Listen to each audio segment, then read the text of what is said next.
नमस्कार दोस्तों, my digital पाठशाला में आपका स्वागत है। आज के इस वीडियो में हम राशियों की तुलना से संबंधित सवालों को हल करेंगे। यह सवाल हमने कक्षा 8वीं के प्रश्नावली 8.2 से लिए हुए हैं।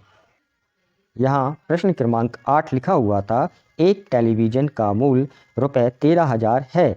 इस पर 12% की दर से बिक्री कर वसूला जाता है। यदि विनोद इस टेलीविज़न को खरीदता है तो उसके द्वारा भुगतान की जाने वाली राशि ज्ञात कीजिए।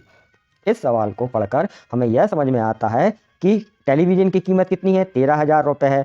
यदि हम इस टेलीविज़न को खरीदते हैं तो 13,000 तो हमें ये देना ही है, और इसके अलावा 20% की दर से बिक्री कर वसूला जाता है। मतलब कर मीन्स होता है टैक्स। आपको इस पर 12% टैक्स देना है। यह आपको क्लियर हुआ कि टेलीविज़न की कीमत कितनी है, 13,000 रुपये है। उस पर टैक्स कितना लगेगा, आपको 12% लगेगा।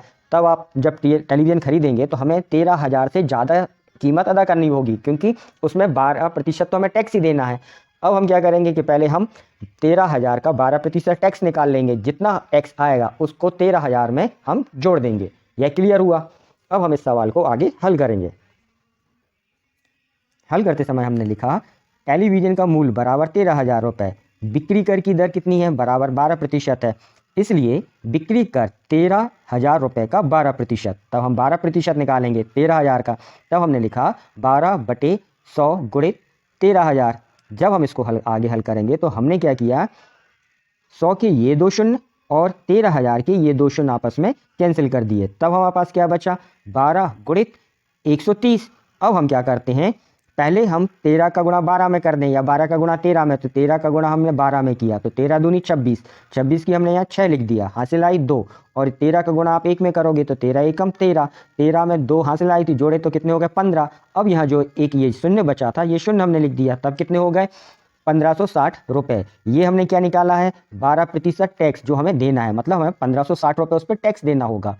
आगे हल करें तब हम लिखेंगे, अतः विनोद द्वारा टेलीविज़न खरीदने के लिए भुगतान की गई राशि। अब 13,000 का तो टेलीविज़न ही है और उस पर 1560 हमें टैक्स देना है। तब टोटल कितना रुपए हमें देना है, विनोद को देना है। तब हम लिखें इनको 13,000 और 1560 को जोड़ दो, कुल उतनी राशि विनोद टेलीविज़न खरीदते समय देगा। जब आप 13,000 में 1560 जोड़ोगे तब यह हुआ 14,560 रुपये।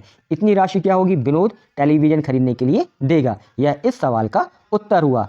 अब हम इसके आगे अगला सवाल हल करेंगे। अगला सवाल हल करने से पहले मैं आपकी जानकारी के लिए बता दूं कि प्रश्नावली 8 राशियों की तुलना से संबंधित अन्य सवालों के हल जानने के लिए आप हमारे अन्य वीडियो को देख सकते हैं। इन सभी वीडियो का लिंक विवरण बॉक्स में दिया गया है।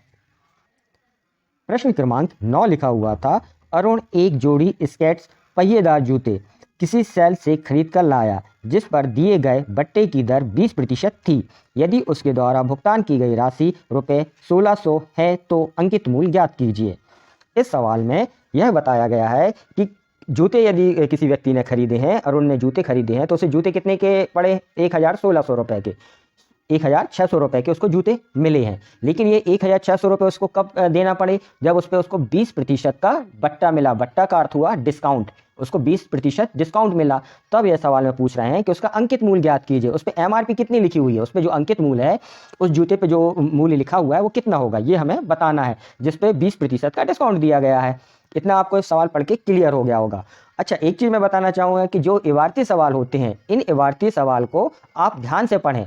जब आपको हर चीज़ क्लियर हो जाए तभी इस सवाल को हल करें। यदि एक ही बार में समझ में नहीं आता कि सवाल में क्या लिखा है, क्या दिया है, क्या पूछा गया है, तो आप सवाल को पुनः भी पढ़ें। इससे क्या होता है कि हमें ये क्लियर हो जाता पढ़ने से कि आखिर सवाल में क्या दिया है, क्या पूछ रहा है और कितना हमें किस तरह से इसको हल करना है। इतना क्लियर हुआ। अब हम सवाल को हल करते हैं। हल करते समय हमने लिखा, माना स्केट्स का अंकित मूल्य 100 रुपये है। हम मान लेते हैं कि सबसे शुरू में उसका मूल्य कितना है, 100 रुपये है।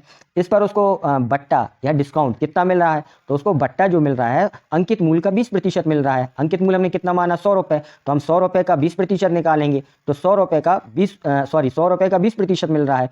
मतलब 100 पे उसको 20 रुपये का डिस्काउंट मिल रहा है, बट्टा मिल रहा है। इतना क्लियर हुआ। 100 रुपये पे 20 रुपये उसको डिस्काउंट मिला। अब हम निकालते हैं उसका विक्रय मूल्य। तो विक्रय मूल्य निकालने के लिए हमने लिखा, इसलिए विक्रय मूल्य बराबर अंकित मूल्य, इसमें से हम उसका डिस्काउंट या बट्टा घटा देंगे। तो अंकित मूल्य कितना है, 100 रुपये माना, तो 100 ऋण बट्टा कितना हुआ, 20 रुपये, तो हमने यहाँ पे 20 रुपये लिखे। अब जब आप 100 में से 20 घटाओगे तब कितना बचा, 80 रुपये। ये क्या हुआ, विक्रय मूल्य। अभी ये हम मानते चल रहे हैं, आगे हम हल करें ये तब हम लिखेंगे अब विक्रय मूल्य 80 रुपये है तो अंकित मूल्य कितना हुआ 100 रुपये। बेच रहे हैं ना 180 रुपये में, तो उस पर MRP कितनी है 100 रुपये है, यह हम 80 रुपये के लिए लिख रहे हैं। यदि हम विक्रय मूल्य 1 रुपये होता तो हम क्या करते, तब हम इसमें भाग कर देते। क्यों करते, क्योंकि पहले विक्रय मूल्य कितने का था, ज़्यादा का था 80 रुपये का था। अब हम विक्रय मूल्य का निकाल रहे हैं 1 रुपये का, कम का निकाल रहे हैं। जब ज़्यादा का दिया हो किसी सवाल में और कम के बारे में हम बात करते हैं या पूछा जाता है तो वहाँ पर हम भाग करते हैं। अब हम यहाँ 1 रुपये विक्रय मूल्य के लिए लिख रहे हैं, तब यह कितना हो जाएगा 100/80 हो जाएगा। 100 अंकित मूल्य है और 80 क्या है उसका विक्रय मूल्य है, तो 100/80 हुआ। कब हुआ, जब 1 रुपये के लिए निकालें। अब यदि हम ये 1600 रुपये के लिए निकालें, 1600 रुपये के लिए निकालें, तब हम क्या करेंगे, तब हम 100/80 में 1600 का गुणा कर देंगे। तो हमने आगे लिखा जब विक्रय मूल्य 1600 रुपये हुआ तो अंकित मूल्य कितना हो जाएगा 100/80। 1 रुपये के लिए निकाला था, अब 1 रुपये का तो ये रहा, अब 1600 का निकालना है तो हम गुणा कर देंगे। तब हमने लिखा 100/80 गुणित 1600। आगे जब आप इसको हल करोगे तो क्या करो, 80 का ये शून्य और 1600 का एक ये शून्य, ये कैंसिल हो गए। अब 8 एकम 8 और 8 दूनी कितना हो गया 16 हो गए। तब यहाँ पे कितना बच गया 20 रुपये बचे।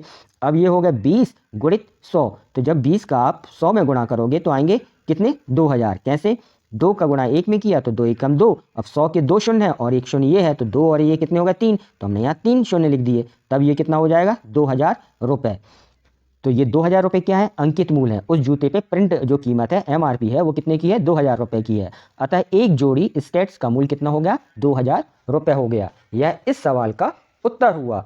मैंने दोनों सवालों को स्टेप बाय स्टेप समझाने की कोशिश की है। इस आधार पर आपको यह दोनों सवाल समझ में आ गए होंगे। इस वीडियो में बस इतना ही। मिलते हैं अगले फिर किसी वीडियो में। आपके प्रश्न और सुझाव को कमेंट्स बॉक्स में लिखें। चैनल से जुड़े रहने के लिए चैनल को सब्सक्राइब करें। वीडियो समझ में आया हो तो इसे लाइक करें। सवाल को समझने में कठिनाई गई हो तो उसे कमेंट्स बॉक्स में लिखें।